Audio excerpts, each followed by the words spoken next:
Her voice was calm, but her hands did not tremble. Sitting on the back of a moving truck, she lifted a small card between her fingers. The older woman froze, her words cut short, and even the police officers who had come, ready to act, found themselves standing still. In that instant, everyone realized they had misjudged her. The afternoon sun burned hot against the desert pavement. A row of patrol cars lined the quiet suburban street, red and blue lights washing over the neat houses and well-kept lawns. Neighbors peeked from windows, drawn by the commotion outside. At the center of it all stood an older woman, pointing sharply at a younger woman seated calmly on the edge of a moving truck.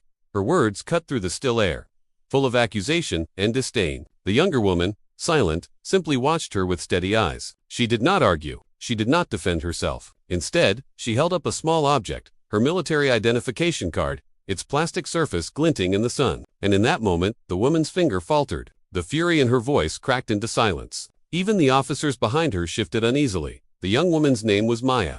To the neighbors who whispered and speculated, she was a stranger who had just moved into the house at the corner lot. To the older woman from the homeowners association, she was an outsider who didn't belong. But Maya's story reached far deeper than the narrow judgments cast upon her that day. Years earlier, Maya had walked across a desert not as a homeowner, but as a soldier. She had carried 50 pounds of gear across shifting sands under a sky that offered no shade. She had heard the whistle of mortar rounds cutting the air, the earth-shaking thunder of explosions, and the whispered prayers of soldiers who knew some would not return. Her boots had been worn thin by marches that stretched into endless nights. She remembered the scent of diesel fuel mixing with the acrid smoke of burning fields. She remembered gripping the dog tags of a friend who never came back, the metal warm against her palm even as the body turned cold. She remembered the weight of responsibility pressing down on her chest each time she gave an order that meant life or death. Maya had given years of her life in service to her country, and now, she returned home seeking peace, only to be met with suspicion. The older woman, known in the neighborhood for her rigid rules and quick calls to authority, had seen Maya unloading boxes and decided something was wrong. In her eyes, Maya did not fit. She demanded proof of ownership. She demanded explanation. And when silence met her questions, she dialed the police. 2 officers had arrived swiftly, standing tall behind the flashing lights. Their eyes scanned the scene, their hands resting near their belts. The older woman explained loudly, her voice thick with confidence, painting Maya as a threat, as someone who didn't belong. Yet Maya remained still, her face unreadable, her dignity unshaken.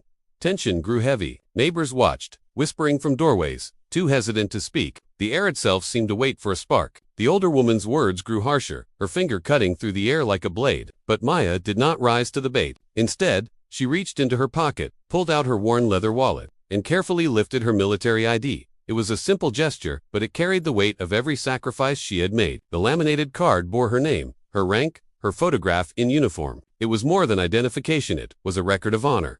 The shift was immediate. The older woman's voice caught in her throat, her arm lowered, trembling slightly. The officers straightened, their rigid stances giving way to something closer to respect. Silence spread across the street, thicker than any shouted word.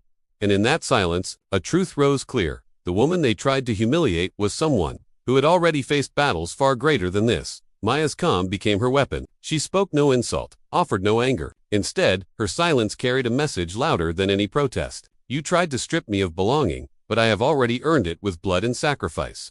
The neighbors felt it too. Whispers fell into quiet awe. For the first time, the older woman's authority seemed small, brittle, easily broken under the weight of truth.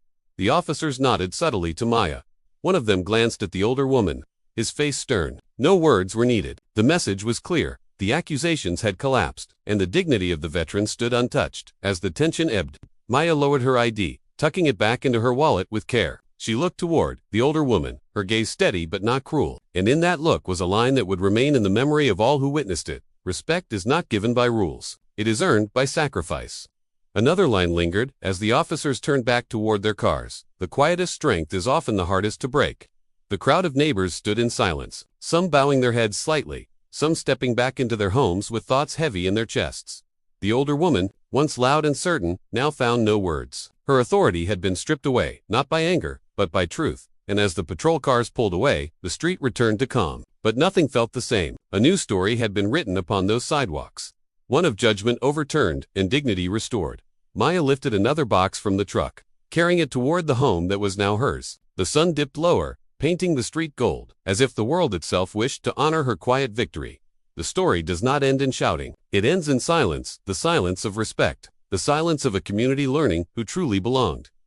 Heroes walk among us. often without fanfare, often without recognition. They carry their battles quietly, and their strength is revealed, not in loud victories, but in moments like this where dignity breaks prejudice, and sacrifice commands respect. If this story moved you, share where you're watching from in the comments below. Tell us your thoughts on Maya's silent strength, and if you believe more stories like this should be told. Subscribe for more narratives that honor the unseen heroes who live among us.